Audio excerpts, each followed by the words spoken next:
Dungeons and Dragons is fun, I promise. A dungeon master is the person who facilitates the gameplay. You can play D&D without a dungeon master, but it's very hard because after all, you have to have someone to play all the bad guys and all of the people that you meet along your journey. I became a dungeon master for a group here because honestly, I was the only one here who had ever played D&D. And so it sort of seemed like a natural thing to have someone who is a little bit more experienced DM rather than someone who had never played the game before. D&D is an acronym. It stands for Dungeons and Dragons. It's a popular tabletop role-playing game, which means it's sort of a mixture between a board game and playing fantasy with your friends.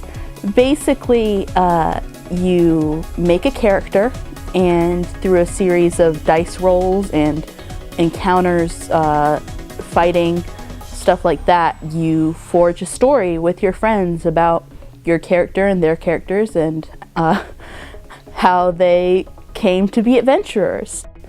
You can either go by a module that someone else has written, and that's sort of like a predetermined storyline. Of course, a big part of Dungeons & Dragons is free will. It wouldn't be fun if I just read you a novel and made you go along with it. But modules give you a framework. They give you a world, they give you a problem, they give you a few solutions that might come up, and then if your players find another solution, then it's fun. What I do for one of the games I run online is I have made my own adventure. And what that is I have created a fantasy world. I put in a bad guy, and I pretty much let the players loose in this world, and they determine how they're going to defeat said bad guy.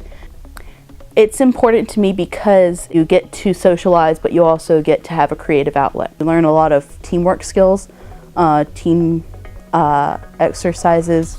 It's not very fun playing Dungeons & Dragons alone. You can do it. It's just so much more fun to work as a team and discover solutions together. If you're looking for something more online, maybe you don't want to go see people in person, which I understand. There's a website called Roll20 where a lot of people play online for free, and it connects you with people who also want to play. There are a lot of people who are very welcoming of new members.